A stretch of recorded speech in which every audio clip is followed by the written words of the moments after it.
tahun 2025 genap 100 tahun kereta listrik hadir di Indonesia. Tanggal 6 April 1925 adalah tonggak sejarah peresmian elektrifikasi terbatas antara stasiun Tanjung Priok ke Mester Cornelis. Elektrifikasi jalur pendek ini menjadi awal dari masuknya jalur kereta listrik sebagai moda transportasi baru dan modern ke Pulau Jawa.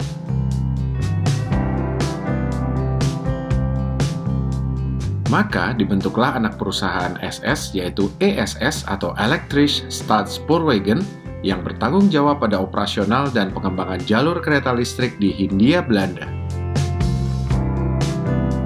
Rencana elektrifikasi di Jawa telah lama dibicarakan.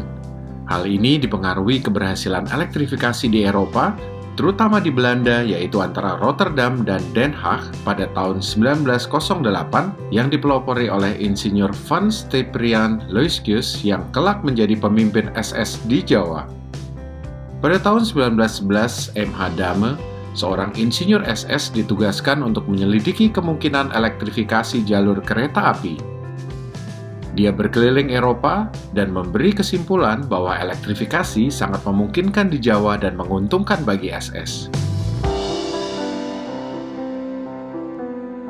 Kemudian, penyelidikan ini dilanjutkan oleh Kepala Teknisi SS, P.A. Roelofsen, yang membuat laporan tentang kemungkinan pemanfaatan tenaga air sebagai sumber energi listrik kereta. Maka, pada tahun 1915, didirikan Biro Pembangkit Listrik Tenaga Air, sebagai tindak lanjut dari laporan Roelofsen. Sejak saat itu, elektrifikasi yang digagas SS di Jawa tidak dapat dipisahkan dari konsep hidroelektrik. Berdasarkan laporan penyelidikan Dahme dan Roelofsen, dan berbekal dukungan penuh dari Dewan Hindia serta persetujuan parlemen, pada tahun 1918 Gubernur Jenderal de Graaf menyetujui proyek elektrifikasi kereta di Jawa. Tanpa menunggu lama, proyek konstruksi bangunan gedung 2 unit PLTA yaitu PLTA Ubruk di Sungai Cicatih dan PLTA Kracak di Sungai Cianten segera dimulai.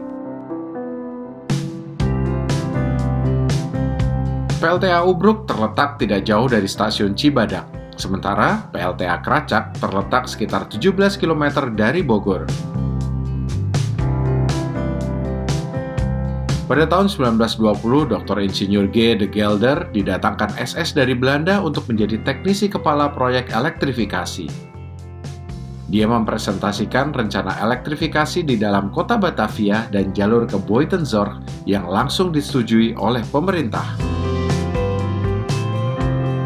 Setahun kemudian, pada tahun 1921, semua material dan perlengkapan kelistrikan telah lengkap didatangkan. Kedua PLTA itu direncanakan dapat menghasilkan tegangan AC sebesar 70.000 volt dan sanggup memasok listrik untuk jalur dalam kota Batavia sampai ke Buitenzorg. Namun, proyek ini tidak berjalan mulus. Karena krisis ekonomi pada tahun 1923, memaksa pemerintah melakukan penghematan anggaran dan menghentikan pembangunan PLTA Kracak serta memprioritaskan penyelesaian PLTA Ubruk. Akibatnya, rencana elektrifikasi ke Buitenzorg pun ikut tertunda. Pada Juli 1923, elektrifikasi jalur dimulai. Pemasangan listrik aliran atas pada jalur Tanjung Priok ke Mester Cornelis dapat diselesaikan tepat waktu dan tanpa hambatan berarti. PLTA Ubruk juga telah mulai operasional yang ditenagai oleh pasokan air secara konstan sebesar 10 meter kubik per detik dan mampu menghasilkan listrik setara 7.500 tenaga kuda selama 24 jam terus-menerus. Kapasitas besar itu tentu saja tidak cukup bagi jalur dalam kota Batavia ditambah jalur ke Buitenzorg yang membutuhkan listrik setara 8.000 sampai 12.000 tenaga kuda. Karena itu, walau tertunda, penyelesaian PLTA Kracak selalu menjadi prioritas bagi ESS. Pasokan aliran listrik tegangan tinggi yang dihasilkan PLTA Ubruk lalu dialirkan ke beberapa substasiun yang dibangun di Buitenzorg, Depok, Ancol, dan Mester Cornelis. Aliran listrik AC itu diubah menjadi listrik DC 1500 volt di substasiun, baru kemudian didistribusikan lewat kawat listrik aliran atas. 24 Desember 1924 adalah hari penting bagi proyek elektrifikasi di Batavia. Perjalanan menggunakan rangkaian kereta listrik sukses diuji coba. Serangkaian uji coba selama lebih dari 3 bulan dianggap memuaskan, sehingga pada 1 Maret 1925, Dr. Insinyur G. de Gelder mengumumkan bahwa elektrifikasi jalur Tanjung Priuk Messer Cornelis sudah siap dioperasikan. Peresmian elektrifikasi ini dilaksanakan bertepatan dengan perayaan 50 tahun SS yang jatuh pada 6 April 1925. Seluruh kota Batavia larut dalam kegembiraan menyambut elektrifikasi jalur kereta yang hadir di ibu kota Hindia Belanda. Mengambil tempat di stasiun Tanjung Priuk, J.M. van Valkenburg, mewakili Direktur SS, meresmikan beroperasinya jalur kereta listrik di Batavia. Elektrifikasi di Batavia adalah sebuah kado istimewa pada perayaan setengah abad SS. Keberhasilan operasional kereta listrik di Batavia meyakinkan pemerintah untuk melanjutkan proyek elektrifikasi yang tertunda. Pada tahun 1926, penyelesaian PLTA Kracak dan elektrifikasi jalur ke Buitenzorg disetujui oleh pemerintah.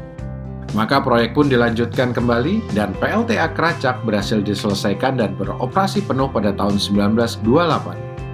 Dengan selesainya PLTA Kracak, maka jalur Buitenzorg dapat segera dielektrifikasi sepenuhnya. Pada 1 Mei 1927, jalur dalam kota Batavia berhasil dielektrifikasi seluruhnya. Tanjung Priuk, Messer Cornelis, Batavia Benedenstad, Weltevreden, dan Manggarai sudah terkoneksi dengan listrik aliran atas.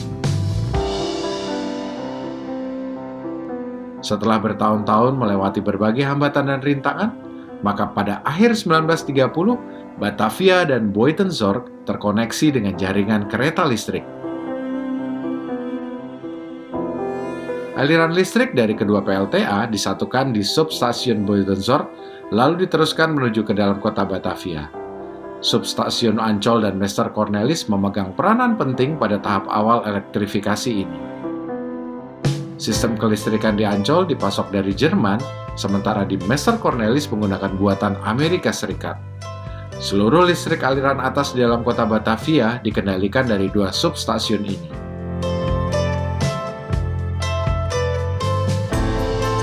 PLTA Ubruk memegang peranan penting sebagai perintis elektrifikasi di Jawa. Saat ini, 100 tahun kemudian, PLTA ini masih tegak berdiri, terus beroperasi tanpa henti, menjadi saksi bahwa kereta listrik menjadi sistem transportasi modern dan bersih dari dulu, kini, dan di masa depan.